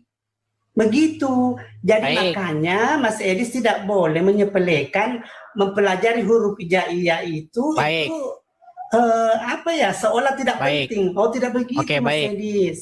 Baik, saya tidak bilang tidak penting. Saya tidak bilang tidak penting. Yang saya bilang, justru kalau terlalu penting artinya lupa dibaca. Nah, coba. Apakah di sini terjadi Tidaklah. kesalahan terjemahan? Makasih Kak Itspi, makasih. Apakah di sini terjadi kesalahan terjemahan? Di sini dikatakan ya, dan hendaklah orang-orang pengikut Injil memutuskan perkara menurut apa yang diturunkan Allah di dalamnya. Perhatikan, ini intinya nih. Barang siapa tidak memutuskan perkara menurut apa yang diturunkan Allah, maka mereka itu adalah orang-orang yang fasik. Betul? Betul? Betul. Nah, kalau seseorang memutuskan perkara tidak berdasarkan Quran, fasik nggak orang itu? Iya. Oke, saya balik sekarang. Di negara Itu kan kita, sudah. di negara kita, kalau orang mencuri, korupsi, orang mencuri, hukumnya dipenjara atau dipotong tangan? Sebenarnya kalau menurut undang-undang Al-Quran atau dalam Al-Quran itu seharusnya dipotong tangannya. Fakta'u aidiyahum. Oke, Harus tapi tidak dilakukan kan? dipotong tangannya. Tapi tidak dilakukan, karena kan? kita di Indonesia itu kalau di Arab ya memang dipotong tangannya. Iya, kita Dan bicara di negeri kita, Bang. Madinah Oke. Ya, saya ngerti, Bang, ya. saya ngerti. Itulah. Di negara Itulah kita, kalau sedikit di Bang Sueb. Indonesia. Ya. Bang Sueb, di negara kita, orang yang mencuri tidak dipotong tangannya, tetapi dikurung badannya, betul? Iya. Oke, apakah itu memutuskan perkara berdasarkan apa yang diturunkan Allah? Itulah masalahnya. Nah, Itulah makanya banyak orang-orang sebenarnya ingin merubah merubah negara kita, ingin mengganti negara kita ini jadi negara syariat, makanya diperangi, makanya mereka sebut oknum-oknum, makanya mereka sebut ya orang-orang tersebut, saya katakan oknum ya, karena tidak semua, ya, tapi jumlah yang sedikit ini bisa mempengaruhi semua ini, ya, ini tinggal bom waktu yang meledak saja. Ya, saya ini termasuk orang yang memperhatikan gerakan-gerakan bawah tanah ini. Jadi ada orang-orang dari golongan Islam tertentu yang radikal, yang ingin mengganti dasar negara kita Pancasila menjadi syariat Islam. Makanya mereka berusaha memerangi aparatur negara dengan mengatakan mereka sebagai togut. Makanya di mana dilihat polisi, disitulah mereka mau membunuh. Nah, pertanyaan saya, ini menjadi pertanyaan dasarnya. Seperti yang terjadi kepada Zakia tadi. Apakah yang dilakukan Zakia tadi itu berjuang di jalan Allah, fisabilillah? Karena ia ingin memerangi orang-orang yang itu, togut itu tadi, yang tidak mau menjalankan syariat Islam. Coba, jawab dulu. Pusing dia jawabnya kan, bener yang dibilang, yang dibilang Edis ini bener, mau dibantah ajaran gue, gimana? Ini mau dibantah ajaran gue nih, gimana? Tapi mau dilawan, gue tinggal di sini nih, gimana? Kan berat, serba berat, gitu loh. Ya itulah, saya kira tadi saya sudah jawab itu Mas Edis, bahwa mereka itu apa yang dia baca itu dia berusaha untuk mengaplikasikan, melaksanakan. Berarti apa yang dilakukan oleh Zakia tadi itu sesungguhnya telah bersesuaian dengan Quran. Iya. Nah, kalian saksi ini jalan Allah. Iya, kalian saksi nih, 9.000 orang, 9.000 pasang mata menjadi saksi atas semuanya ini kan? Jelas kan? Jelas. Nah inilah tugas-tugas dari BNPT, Badan Penanggulangan, ya nanti kalau saya sebut-sebut nanti kena ban kita. Artinya apa? Yang saya katakan begini Bang Sueb, kalau kita ini mau benar-benar membersihkan yang namanya bibit-bibit teror itu, memang akarnya itu, ayatnya itu memang harus. Makanya kemarin Pak Saifuddin Ibrahim bilang, hapus ayat-ayat tersebut. Tapi langsung heboh. Loh saya juga mengatakan itu. Di salah satu video saya itu mengatakan itu. Hapus hadis-hadis yang menimbulkan intoleransi. Ada nih, saya tunjukkan. Nah nih, saya kasih tunjuk ya video saya nih. Saya kasih tunjuk, ada ayat-ayat itu kita nggak boleh ingkari, ada. Jangan kita itu munafik. Kalau ayatnya masih ada di situ, jangan harap itu akan ini. Aduh, mana tadi HP saya? Aduh, hilang HP saya. Aduh. Ada itu di ini saya. Pokoknya mampir saja ke beranda saya, lihat di situ. Iya. Tapi apa ya? Saya rasa terlalu apa namanya itu Mas Edis, kalau ayat-ayat Allah kita begitu berani menghapusnya, itu tidak boleh karena itu firman Allah Subhanahu wa taala. Tapi kalau itu menimbulkan orang-orang yang memunculkan orang-orang seperti tadi bagaimana? Nah, yang jadi masalah kita ini sebagai umat Islam itu seharusnya mendalami apa yang dimaksud ayat-ayat Allah Subhanahu wa taala. Kan ada tafsir. Ada beberapa tafsir, dan saya rasa Mas Edis tahu bahwa dalam Al-Qur'an itu tidak bisa diterjemahkan hanya secara harfiah saja. Akan tetapi itulah salah satu fungsinya itu tafsir, karena ketika kita tidak memahami apa maksud firman Allah Subhanahu wa taala di ayat itu, maka kita harus merujuk ke tafsir. Yang kedua juga, Mas Edis tentu tahu bahwa tafsir Al-Qur'an itu ada beberapa. Karena tafsir Al-Qur'an itu ada yang menafsirkan dari segi linguistiknya, Al-Qur'an ditafsirkan dari segi fikihnya, Al-Qur'an ditafsirkan dari segi maknawinya, dan banyak lagi tafsir yang tapi Bang Sueb sendiri begini Bang, Al-Qur'an ini Anda sendiri sudah mengakui tadi bahwa apa yang dilakukan oleh orang-orang tersebut memang sesuai dengan Quran. Memang itulah ajaran agama Islam. Terus ngapain lagi ditafsir-tafsir? Artinya sudah kelar. Cuman maksud saya begini Bang Sueb, ini terakhir nih Bang Sueb. Kalau memang seperti itu, Bang Sueb pun setuju. Karena ada satu ayat yang berbunyi, masuklah kamu ke dalam Islam secara kafah. Betul? Ada nggak? Ya. Coba. Berarti tidak boleh orang Islam itu menjadi Islam itu separuh-separuh. Nanggung-nanggung. Nggak boleh, betul? Harus penuh, betul?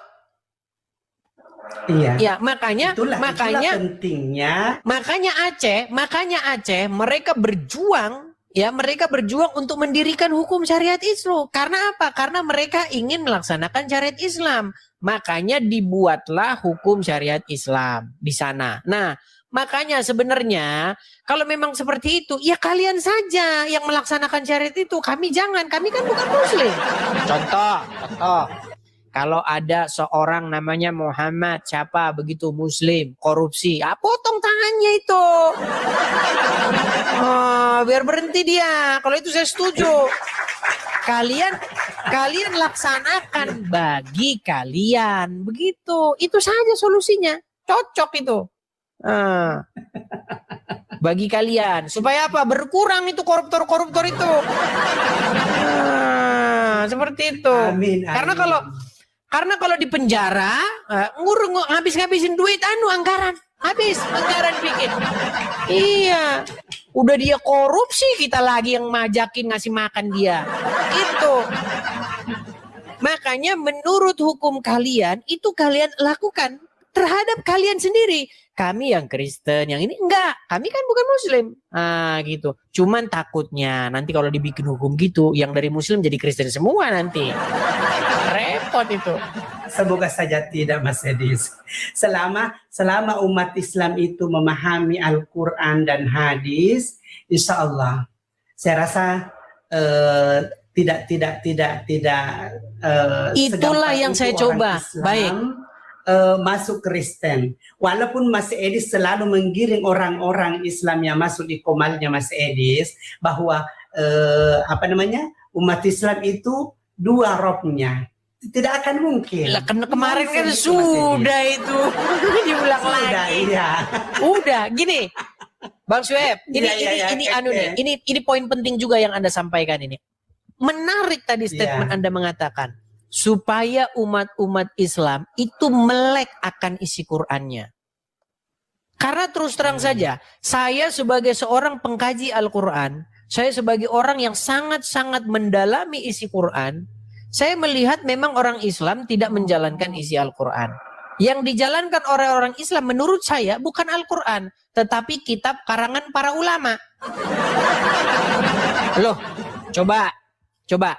Al-Quran memerintahkan untuk beriman. Sebentar, ini bagus nih. Al-Quran memerintahkan untuk beriman kepada Injil nggak? Al-Quran, iya, artinya begini Mas Edis. Seorang Islam, siapapun itu yang mengaku sebagai Islam, tidak sempurna keislamannya, keimanannya, bila mana dia tidak mempercayai bahwa kitab Injil itu ada. Nah, sekarang Nabi Isa alaihissalam sebagai utusan Allah. Sekarang, apakah lalu kenapa sekarang di rumah-rumah orang Islam tidak didapati kitab Injil? Karena apa?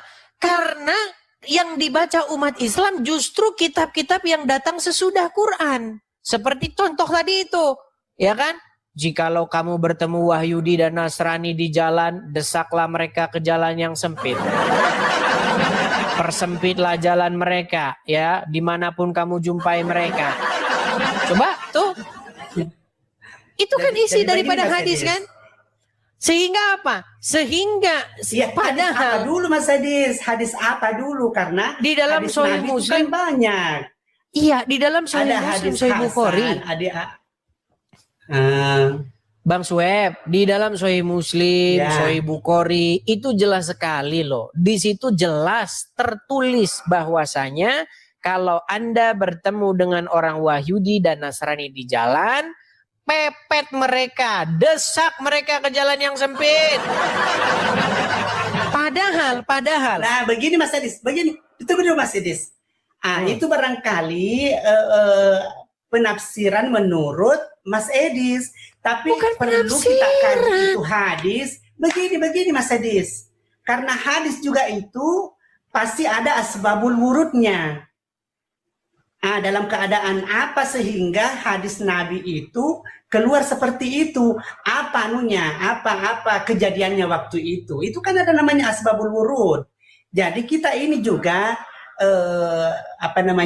tidak bisa serta-merta menafsirkan sesuai dengan logika kita. Harus merujuk ke asbabul wurud. Terus pakai logikanya siapa? Kejadian waktu itu. Kita justru harus Mas Edis begini Mas Edis kan saya perhatikan di komal-komalnya itu selalu mengandalkan logika. Tidak. Ini loh, masa kita tidak mengandalkan logika? Kita ini manusia. Lihat nih. Di dalam di dalam Sahih Muslim. Saya bacakan dulu sebentar. Di dalam Sahih Muslim nomor 2167 dikatakan, ini Arabnya. Apa dikatakan? Dari Abu Hurairah radhiyallahu anhu, Rasulullah Shallallahu alaihi wasallam bersabda, janganlah kalian memulai salam kepada Yahudi dan Nasrani. Apabila kalian bertemu salah satu dari mereka, maka desaklah ia ke jalan yang sempit. Jadi makanya saya tidak heran setiap ada orang bangun gereja, susahin izinnya, gangguin mereka, Suruh mereka bikin gereja di atas gunung sono.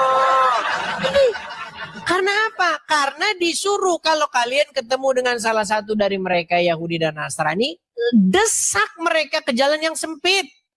Makanya saya bilang, kalian telah mempercayai kitab-kitab yang datang sesudah Al-Quran ini sehingga kalian memusuhi.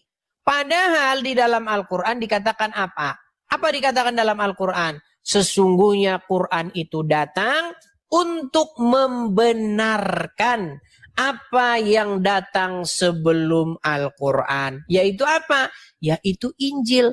Jadi Quran menurut Al-Quran harus sejalan dengan Injil. Kalau tidak sejalan dengan Injil ya nggak usah dipercaya. Gimana? Coba cari asbabul wurudnya yang hadis tadi. Coba apa? Apa asbabul wurudnya? Tidak ada di situ asbabul wurudnya. Pokoknya kalau kalian bertemu dengan mereka, desak mereka ke jalan yang sempit. Gimana? Asbabul wurudnya. Nama juga Al-Quran. Pasti ada asbabun nuzulnya. Begitu Mas Edis. Jadi kita tidak bisa serta-merta menerjemahkan secara letter-let saja, tapi harus kita lihat sejarahnya itu. Apa sejarahnya hadis Nabi sehingga... Ya sudah, coba jelaskan kepada saya. Kalau begitu coba jelaskan kepada saya apa sebab musababnya sehingga dikatakan seperti itu oleh Muhammad. Wallahu alam, karena saya belum pernah juga. Wallahu alam bisawab. Itu jawaban macam apa? Itu mengecewakan umat yang nonton. Bang Sueb, 80% penonton saya ini adalah para penonton muslim yang diam dan menunggu jawaban-jawaban daripada ustadznya. Tetapi ustadznya tidak ada yang memberi jawaban sehingga mereka hidup di dalam kebimbangan yang nyata. Oke lah Bang Sueb, kita lanjut lagi. Begini Bang Sueb, saya tidak melihat Anda menjawab pertanyaan saya. Saya melihat Anda justru melemahkan akidah dan melemahkan iman orang-orang muslim yang menonton di sini. Oh tidak Mas Edis. Tidak Mas Edis. Mungkin orang Islam yang menonton kali ini bisa menilai bahwa mungkin dalam ilmu hadis saya dangkal dalam hal ini. Tapi insya Allah ada orang-orang Islam yang lebih profesional dari saya. Tapi intinya ya, marilah kita ini Bang Sueb, antara kita berdua ini, ayo kita bersepakat bahwasanya Quran datang bukan untuk menyalah-nyalahkan Injil, betul? Betul? Nah, kan nggak mau dia mengakui, betul nggak? Tidak. Bang Sueb, intinya begini, Quran tidak datang untuk menyalah-nyalahkan Injil. Justru Quran datang membenarkan apa yang datang sebelum Al-Quran, yakni Taurat dan Injil. Membenarkan dan menyempurnakan. Apanya yang disempurnakan? Loh, coba sekarang saya tanya. Kalau memang Quran datang untuk menyempurnakan, pertanyaan saya, menurut Al-Quran, berapa jumlah murid Isa dan siapa nama-namanya? Oh, kalau itu maaf saya kurang tahu itu Mas Edis. Iya, apanya yang disempurnakan tuh apanya? Bagaimana menyempurnakan? Masa yang menyempurnakan tidak lebih tahu daripada yang disempurnakan? Coba baca Injil sebentar. Kalau misalnya Injil sebentar. Kalau misalnya Injil dan Quran bisa ngomong. Begini Bang Sueb. Seandainya Injil dan Quran bisa ngomong. Saya tanya Injil. Injil, siapa nama murid-murid Yesus dan berapa jumlahnya? Jawab, 12 namanya A, B, C, D. Tanya Quran. Al-Quran, sebutkan berapa jumlah murid Nabi Isa dan siapa nama-namanya. Quran pasti akan ngomong, ya nggak tahu kok tanya saya. Gimana Anda ini? Ya sudahlah Bang Sueb. Maksud saya begini Mas Edis, Al-Quran datang sebagai kitab yang terakhir diturunkan oleh Allah Subhanahu wa taala itu membenarkan dan menyempurnakan kitab-kitab yang sebelumnya seperti Zabur, Injil, dan Taurat. Iya, Itu- kalau itu membenarkan dalam- artinya gini, kalau membenarkan artinya berarti tidak menyalah-nyalahkan isinya, betul? Iya, cuma Nah, kenapa sekarang yang terjadi justru umat? Kenapa sekarang yang terjadi justru umat malah menyalah-nyalahkan Injil? Coba Abdul Somad ngomong gimana? Injil yang sekarang tidak ada udah salah.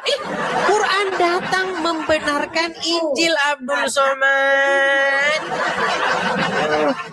Gimana?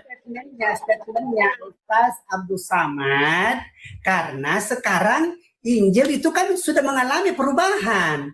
Tapi kalau Oke, kitab sebutkan ayat Quran yang gini. terdahulu- Sebutkan ayat Quran yang mengatakan bahwa Injil sudah mengalami perubahan. Di ayat Quran mana? Nggak ada. itu dengan adanya perjanjian baru lah, perjanjian lama. Bukan ayat Mungkin- Quran. Gini, mungkin ayat ada Quran yang menyatakan begini. perjanjian Ayat Quran modern. yang menyatakan bahwasanya Injil sudah berubah-ubah. Ada nggak? Di dalam Tidak Al-Quran. ada. Nggak ada. Justru ayat Quran berkata, tidak ada seorang pun yang mampu merubah-rubah firman Allah. Ada nggak orang yang mampu merubah firman Allah? Ya tidak ada dong. Tidak ada. Terus Injil firman Allah tidak. Ya firman Allah, tapi yang Kenapa Anda penganyutnya katakan itu- dirubah-rubah? Artinya statement Anda melawan kitab suci Anda sendiri. Tapi intinya beginilah Bang Sueb, supaya kita tidak panjang-panjang lebar. Begini Bang Sueb, apakah Anda menerima pengajaran daripada Yesus? pengajaran. Anda Saya terima ada nggak apa yang? Al-Quran kok. Oke, sekarang saya tanya sama Anda, apakah Anda mau mengikuti Yesus? Bukan mengikuti, tapi saya mempercayai bahwa Yesus itu adalah putra Ya, Maryam. Anda ikuti tidak? Oke. Baik, pertanyaan saya, Tapi kalau mengikuti kenapa ajarannya, Anda- kalau mengikuti ajarannya itu kan ada Al-Quran. Saya nah sebagai orang ini Islam. makanya saya bilang mereka tidak percaya. Makanya saya bilang mereka bilang Yesus itu bohong. Anda bohong. Begini Mas, bukan begitu Mas Edis.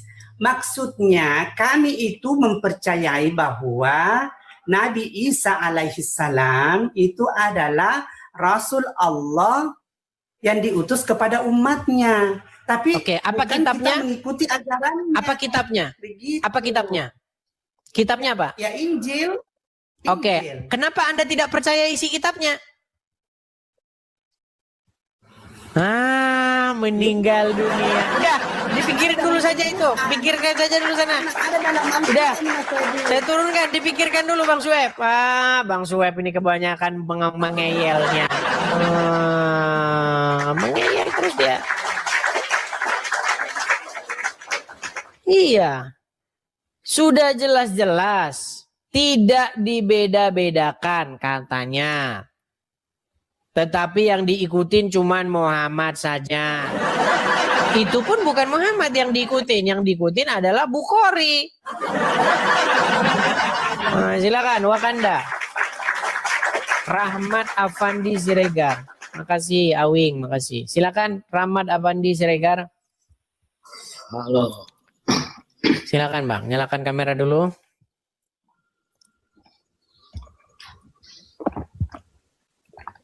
Kamera dulu Bang. Halo? Bentar, sabar dulu. Sudah? Belum. Belum? Belum.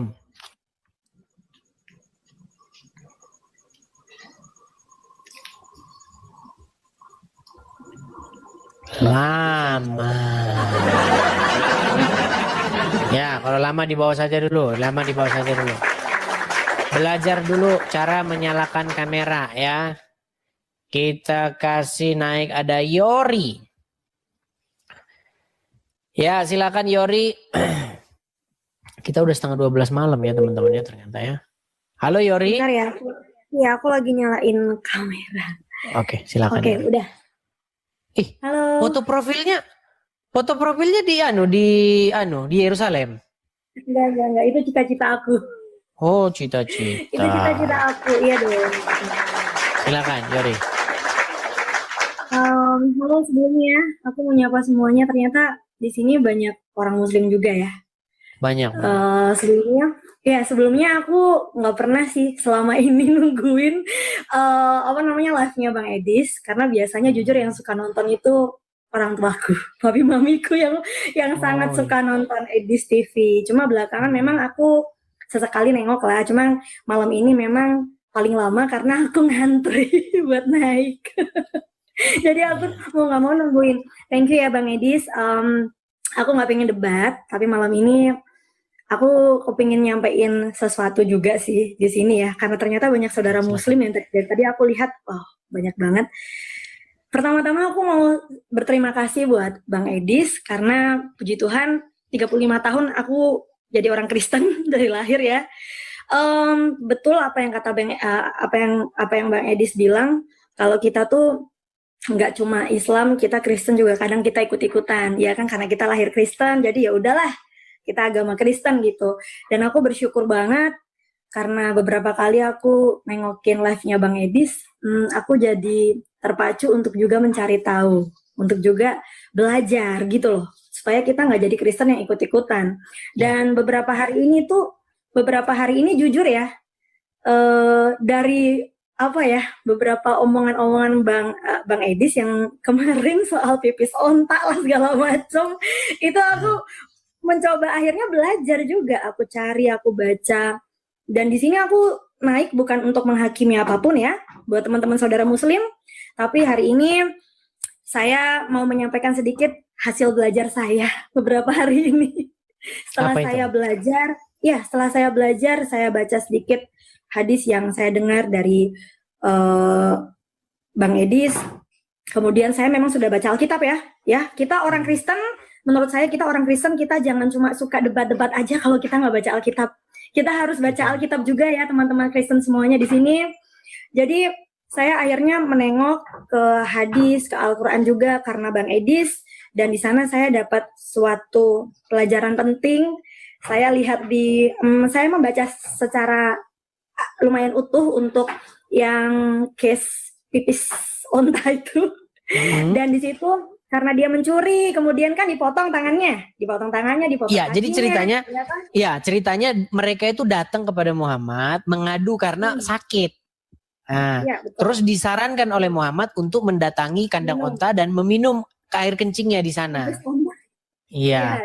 Setelah itu justru malah kawanan-kawanan ternaknya itu dibawa lari dan penggembalanya itu dibantai begitu. Iya, dibantai. Terus kemudian kan yang melakukan itu kan ditangkap, dipotong tangannya, dipotong kakinya, dipotong kakinya, dicongkel matanya juga. Saya baca itu dan saya mau ngomong secara garis besar ya. Satu hal yang paling penting yang saya pelajari ketika saya mencari tahu itu semua, bahwasannya saya bersyukur sekali kenal sama Tuhan Yesus. Buat teman-temanku, saudara Muslim yang ada di sini semua yang hari ini lihat live ini, satu hal saya sebagai orang Kristen 35 tahun umur saya, ketika saya membaca itu, saya tidak menghakimi kalian, cuma saya melihat satu hal perbedaan yang saya temukan bahwa memang benar Yesus itu nggak ada tandingannya, Yesus itu tidak ada yang bisa menyaingi. Karena apa? Teman-teman Muslim jangan cuma sibuk buat baca ayat Al-Quran yang bahasa Arab ya. Kalau tadi kita bahas juga, kalau memang kalian meyakini bahwa memang kalian datang itu untuk menyempurnakan Injil gitu kan, Al-Quran untuk menyempurnakan Injil, maka kalian juga harus baca Injil lah kalau saya mau saran gitu. Daripada repot-repot belajar bahasa Arab, mending kalian baca bahasa Indonesia juga. Kalau memang butuh Alkitab, bilang aja sama saya, nanti saya kirim. Sekarang udah nggak perlu lagi. Sekarang sudah zamannya paperless. Udah nggak perlu lagi kertas-kertas. Download. Iya, tinggal download di Android. iPhone Anda, Android Anda, download udah ada gitu. Betul. Iya, betul. Saya ngomong gitu karena memang saya juga masih, saya kategori orang yang memang masih baca Alkitab fisik sampai sekarang ya. Tapi kalau misalnya teman-teman ada yang mau butuh Alkitab fisik, nggak apa-apa. Bisa chat saya kirim, nggak apa-apa. Saya juga nggak apa-apa untuk melakukan itu. Jadi lanjut lagi, setelah saya merenungkan, saya baca, saya menggali, mungkin nggak sedalam Bang Edis, tapi yang saya temukan satu adalah Yesus itu berbeda, teman-teman semua. Tidak ada yang seperti Yesus, tidak ada yang menyaingi apa pribadinya. Ketika kita lihat di Al-Quran, kita lihat di hadis ya teman-teman Muslim, teman-teman semua, teman-teman Kristen juga, Muhammad ngajarin mengampuni nggak? Muhammad ngajarin mengampuni juga, ada ayatnya Al-Quran sama di hadis juga ada. Yesus ngajarin mengampuni nggak teman-teman? Yesus juga ngajarin mengampuni, tapi satu perbedaan yang saya temukan. Kenapa saya bilang Yesus adalah Mesias? Kenapa Yesus itu bukan manusia biasa, nabi biasa seperti yang orang-orang Muslim percaya? Kenapa saya bilang bahwa Yesus itu memang diturunkan ke dunia ini memang dari Allah sendiri? Kenapa teman-teman? Karena tidak ada satupun manusia di dunia ini yang pribadinya seperti Yesus, teman-teman. Iya, ada yang mau saya sampaikan nih. Mumpung saya masih ingat. Oke, silakan. Yang saya selesaikan sebentar ya. Saya selesaikan sebentar. Nabi Muhammad bilang harus mengampuni ya. Ada juga ayat-ayatnya. Yesus juga bilang mengampuni. Tetapi satu hal yang harus teman-teman Muslim tahu dan semua teman-teman Kristen tahu di sini bahwa hanya Yesus yang konsisten dengan perkataannya dan dengan tindakannya dari Yesus hidup sampai Yesus mati di kayu salib. Hanya Yesus yang konsisten. Hanya Yesus yang konsisten. Tidak membunuh. Yesus tidak menghakimi. Yesus tidak menyiksa. Yesus tidak menganiaya. Hanya Yesus yang melakukan itu. Oleh sebab itu, malam ini saya merasa kok penting banget ya. Kayaknya saya nggak tahu, saya harus ngomong di sini biar teman-teman Muslim semua tahu bahwa itulah perbedaannya Yesus, teman-teman. Kalau teman-teman tidak percaya dengan apa yang saya katakan, baca Alkitab seperti tadi yang Bang Edis bilang, sekarang sudah bisa download, sudah bisa di mana-mana. Oke, baik. Silakan Mas Edis tadi mau bilang apa? Ya, saya tanggapi ya. Gini. Jadi kalau kita meresapi, banyak orang ingin menaklukkan dunia itu dengan senjata. Banyak orang ingin menaklukkan atau memperluas kerajaannya itu dengan pasukan. Ya kan? Negara A, negara B, kerajaan A, kerajaan B. Memperluas persenjataannya, memperluas tentaranya. Kita lihat contoh Genghis Khan. Masih ada sekarang? Hilang, nihil. Tidak ada. Bekas-bekasnya pun sudah tidak ada. Ya kan? Kerajaan Genghis Khan hilang. Kerajaan ini, kerajaan Majapahit yang memperluas kerajaannya dengan pisau pedang hilang. Tapi hanya ada satu sosok, bayangkan. Dia mendirikan kerajaannya dengan dianiaya. Ini kebalikan, ini counterpainnya ini. Ini tolak belakangnya gitu loh. Yesus tidak pernah bawa pedang untuk nakut-nakutin orang. Nggak pernah bawa pasukan. Begitu. Tapi kerajaannya sampai sekarang menjadi kerajaan yang terbesar di muka bumi ini. Begitu loh. Makanya memang kadang-kadang memang Tuhan itu luar biasa. Kalau kita meresapi Injil itu, Alkitab itu memang luar biasa. Jadi makanya kata Rasul Paulus, memang pemberitaan Injil itu, pemberitaan salib itu memang seperti kebodohan bagi orang-orang yang akan binasa. Tetapi itu hikmat Tuhan itu luar biasa bagi orang-orang yang menerimanya. Makanya raja-raja dunia, raja-raja, presiden-presiden, pemimpin-pemimpin dunia memperluas kerajaannya dengan emas, perak, dengan pedang, dengan tentara. Tetapi Yesus memperluas kerajaannya dengan mati di kayu salib. Ini luar biasa. Dengan dianiaya.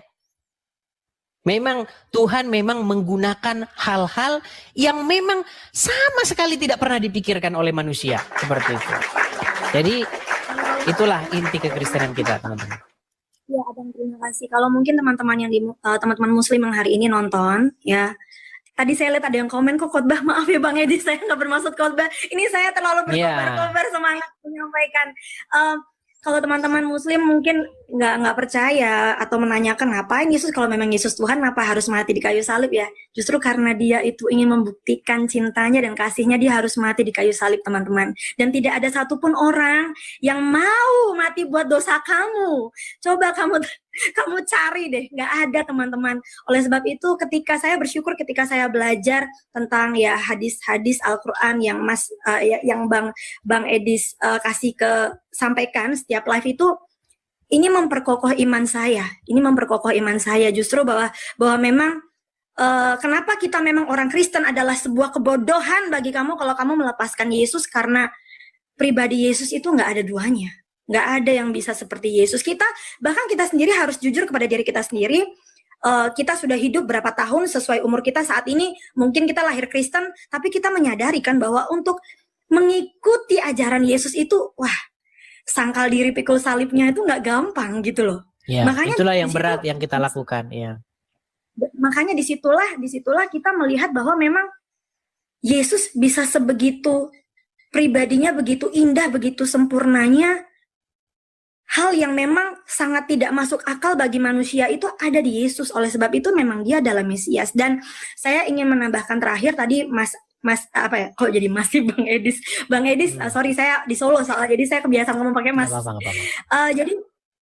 Jadi tadi Bang Edis di awal-awal sempat bilang, oh orang-orang nih kalau Bang Edis lihat kok kalau ngomongin soal soal istilahnya Islam atau soal hal-hal yang istilahnya apa ya, seperti mungkin Islam, hal-hal yang mungkin Israel gitu, mungkin lebih semangat gitu ya daripada ngomongin yang tentang intern gitu. Itu pun juga memang saya bisa pahami itu. Cuma saya mau malam ini terakhir mungkin dari saya, teman-teman semuanya, kita harus ingat di sini kita memang harus nggak boleh abu-abu. Kita memang kan tujuannya live ini kan kita nggak mau abu-abu ya. Kita mau menjelaskan gitu jalan yang lurus itu Yesus. Tetapi buat teman-teman Kristen di sini, teman-teman perlu tahu bahwa kita itu tidak hidup di perjanjian lama, teman-teman. Kita hidup di perjanjian baru. Jadi jangan terlalu semangat dengan aksi-aksi seperti saling menyerang, seperti mungkin juga saat ini yang sedang terjadi masalah Israel juga dan Iran. Teman-teman Kristen, saya mengingatkan di sini karena saya lihat channelnya Bang Edis ini banyak banget yang nonton. Jadi saya cuma mau menyampaikan bahwa kita nggak di situ, teman-teman. Yesus datang itu memperluas perjanjian Abraham gitu. Jadi kita nggak lagi tentang hanya sekedar tanah perjanjian fisik, teman-teman. Tetapi ini tentang tanah perjanjian yang baru. Kita masuk dalam perjanjian yang baru, yaitu Yerusalem baru, teman-teman. Yerusalem baru itu artinya surga, artinya kekekalan gitu. Jadi aku harap teman-teman Kristen di sini kita nggak jadi orang yang ngompor-ngomporin, yang kita happy lihat perang, yang kita suka saling menyerang. Kita nggak boleh begitu, teman-teman. Kita harus ngerti bahwa jangan sampai kita memberitakan Injil tapi kita sendiri ditolak. Jadi kita harus Injil bukan hanya ini, Injil untuk semua orang. Yesus itu untuk segala suku dan bahasa, begitu. Nggak beda-bedakan. Mau dia Iran, mau dia apa, Yesus untuk segala bangsa, seperti itu. Jadi beritakan tentang kasih Yesus itu, begitu loh. Jangan malah ikut-ikutan perang seperti itu. Betul. Karena begini ya, teman-teman ya. Yesus itu saat ini kita hidup di perjanjian baru ya, di mana memang di perjanjian baru ada ayatnya dikatakan bahwa di dalam Kristus itu bahkan ya Arab, Yunani, siapapun itu bisa menikmati perjanjian Abraham itu dengan syarat di dalam Kristus gitu loh. Betul. Jadi teman-teman harus mengerti bahwa kita hidup di zaman saat ini tuh bukan soal bangsa Israel, negara modern, bukan, teman-teman. Tapi siapapun berhak menerima perjanjian yang sama, Yerusalem yang baru itu, hidup yang kekal itu, keselamatan itu, jika dia menerima Yesus sebagai Tuhan dan Juru Selamat. Ini saya rasa ini hal yang perlu teman-teman Kristen tuh harus ingat. Teman-teman Kristen harus ingat, kita di sini bukan Bang Edis di sini bukan acara cuma seru-seruan, terus kita saling mengejek, bukan, teman-teman. Tapi kita harus memperdalam pengenalan firman Tuhan, kita memperdalam iman kita di dalam Kristus itu. Sorry Bang Edis jadi panjang. Tapi ngomong-ngomong kaosnya keren. Iya, ini kaos buatan aku medis dulu waktu COVID, komsel aku kan punya komsel di situ. Jadi aku bikin kaos ini buat kita jual, hasil penjualannya buat bantu-bantuin orang waktu COVID.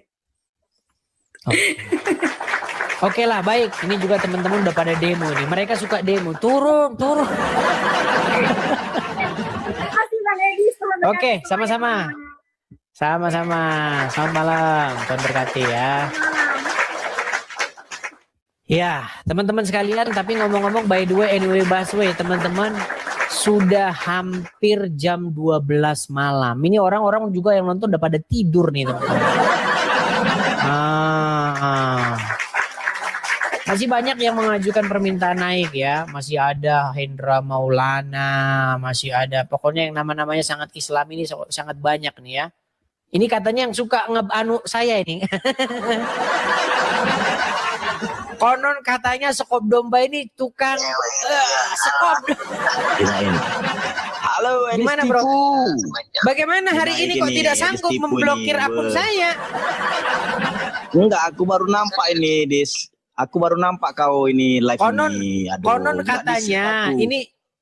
katanya ini akunmu ini khusus untuk menyekop akun-akun saya biar rungkat. Tapi kenapa kok tidak mampu ini? Kenapa tidak mampu? Iya, ini aku baru nampak ini live kau, Dis. Aku baru nampak live kau. Jadi terlambat aku. Ini jangan rungkat ya. Justru kau nanti yang akan kena sekop. Ya, kita nggak apa-apa, Dis. Iya, dia mau bikin laporan. Aku kan punya akun. Turunkan dia. Enggak. Dia mau bikin laporan, teman-teman. Biar kita kena sekop. Oke lah teman-teman ya, sebelum kita kena sekop juga ya. Kita rehat dulu teman-teman, kita lanjut lagi besok. Padahal tadi saya ini mau membahas polling loh. Oh iya teman-teman, saya polling tentang apa yang sebenarnya harus kita fokuskan untuk tahun 2026 ini teman-teman. Apakah kita perlu membahas internal iman kita? Karena seperti yang teman-teman ketahui, saya mengeluarkan statement-statement dan statement-statement saya itu memang keras bagi orang-orang awam dan mengagetkan bagi orang-orang awam. Nah, makanya teman-teman bisa nanti dijawab polling saya. Polling saya itu sebenarnya di Facebook teman-teman. Karena apa? Karena kalau Facebook itu jelas, dia pakai akun asli. Karena kalau Anda bikin akun Facebook pakai nama bodong, pasti nggak lulus. Makanya saya lebih senang tuh di Facebook. Kalau di Facebook tuh pasti akunnya asli begitu. Jadi teman-teman, saya membuat satu postingan dan itu ada di Facebook saya. Silakan teman-teman nanti bisa kasih jawaban di situ apakah A atau B. Memang walaupun mayoritas B, ya nanti saya pengen lihat alasan-alasannya. Seperti itu ya teman-teman ya. Tinggal mampir saja ke video terbaru yang saya post, nanti teman-teman bisa kasih jawabannya di situ. Dan terakhir ya teman-teman ya, sekali lagi teman-teman support dan dukung saya teman-teman. Karena teman-teman apa yang saya lakukan ini juga perlu support dan dukungan dari kalian. Terima kasih teman-teman yang telah mensupport acara ini. Baik melalui tap-tap layar, suka, memfollow, mengikuti. Saya ucapkan makasih. Dan teman-teman juga support acara ini juga dengan finansial. Jikalau teman-teman hidupnya. Shalom Bapak Ibu Saudara, terkasih dalam Tuhan kita Yesus Kristus. Terima kasih sudah mendukung perkembangan channel ini dengan cara subscribe, komen, dan share. Pada kesempatan kali ini kita akan merenungkan ke firman Tuhan dalam 1 Yohanes ayatnya kedua. Kristus perantara kita, anak-anakku, hal-hal ini kutuliskan kepada kamu, supaya kamu jangan berbuat dosa. Namun jika seorang berbuat dosa, kita mempunyai seorang pengantara pada Bapa, yaitu Yesus Kristus yang adil. Dan ia adalah pendamaian untuk segala dosa kita. Dan bukan untuk dosa kita saja, tapi juga untuk dosa seluruh dunia. Dan inilah tandanya bahwa kita mengenal Allah, yaitu jikalau kita menuruti perintah-perintahnya. Barang siapa berkata, aku mengenal dia, tetapi ia tidak menuruti perintahnya, ia adalah seorang pendusta, dan di dalamnya tidak ada kebenaran. Tetapi barang siapa menuruti firman-Nya, di dalam orang itu sungguh-sungguh sempurna kasih Allah. Dengan itulah kita ketahui bahwa kita ada di dalam Dia. Barang siapa mengatakan bahwa ia adalah di dalam Dia, ia wajib hidup sama seperti Kristus telah hidup. Perintah yang baru, saudara-saudara yang kekasih, bukan perintah baru yang kutuliskan kepada kamu, melainkan perintah lama yang telah ada padamu dari mulanya. Perintah lama itu ialah firman yang telah kamu dengar. Namun perintah baru juga yang kutuliskan kepada kamu telah ternyata benar di dalam Dia dan di dalam kamu, sebab kegelapan sedang lenyap dan terang yang benar telah bercahaya. Barang siapa berkata bahwa ia berada di dalam terang, tetapi ia membenci saudaranya, ia berada di dalam kegelapan sampai sekarang. Barang siapa mengasihi saudaranya, ia tetap berada di dalam terang, dan di dalam Dia tidak ada penyesatan. Tetapi barang siapa membenci saudaranya, ia berada di dalam kegelapan dan hidup di dalam kegelapan. Ia tidak tahu kemana ia pergi, karena kegelapan itu telah membutakan matanya. Aku menulis kepada kamu, hai anak-anak, sebab dosamu telah diampuni oleh karena namanya. Aku menulis kepada kamu, hai hamba-hamba, hai bapak-bapak, karena kamu telah mengenal Dia yang ada dari mulanya.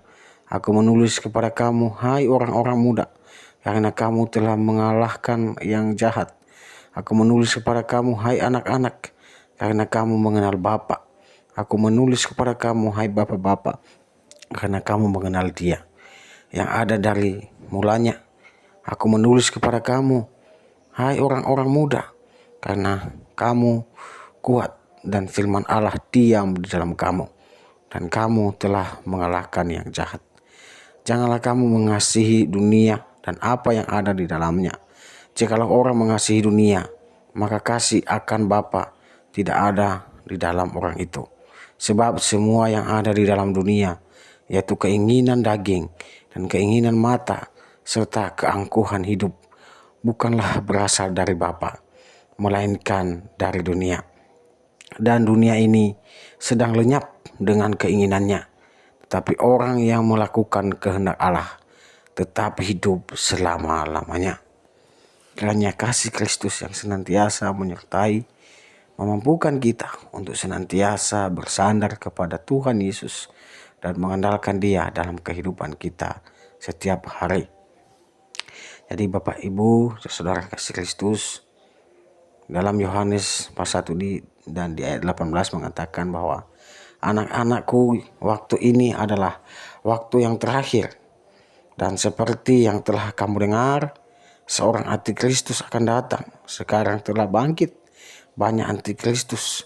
Itulah tandanya bahwa waktu ini benar-benar adalah waktu yang terakhir. Memang mereka berasal dari antara kita, tetapi mereka tidak sungguh-sungguh termasuk pada kita. Sebab mereka sungguh-sungguh termasuk pada kita, niscaya mereka tetap bersama-sama dengan kita. Tetapi hal itu terjadi supaya menjadi nyata bahwa tidak semua mereka sungguh-sungguh termasuk pada kita. Tetapi kamu telah beroleh pengharapan dari Yang Kudus, dan dengan demikian kamu semua mengetahuinya. Aku menulis kepada kamu, bukan karena kamu telah mengetahui kebenaran, tetapi justru karena kamu mengetahuinya, dan karena kamu juga mengetahui bahwa tidak ada dusta yang berasal dari kebenaran. Siapakah pendusta itu? Bukankah dia yang menyangkal bahwa Yesus adalah Kristus? Dia itu adalah antikristus, yaitu dia yang menyangkal baik Bapa maupun Anak. Sebab barang siapa menyangkal Anak, ia juga tidak memiliki Bapa. Barang siapa mengaku Anak, ia juga memiliki Bapa. Dan kamu, apa yang telah kamu dengar dari mulanya, itu harus tetap tinggal di dalam kamu. Jika apa yang telah kamu dengar dari mulanya itu tetap tinggal di dalam kamu, maka kamu akan tetap tinggal di dalam Anak dan di dalam Bapa. Dan inilah janji yang telah dijanjikannya sendiri kepada kita, yaitu hidup yang kekal. Semua itu ditulis kepada kamu yaitu mengenai orang-orang yang berusaha menyesatkan kamu. Sebab di dalam diri kamu tetap ada pengurapan yang telah kamu terima daripadanya. Karena itu tidak perlu kamu diajar oleh orang lain, tetapi sebagaimana pengungkapannya mengajarkan kamu tentang segala sesuatu, dan pengajarannya itu benar, tidak dusta, dan sebagaimana ia dahulu telah mengajar kamu, demikianlah hendaknya kamu tetap tinggal di dalam dia.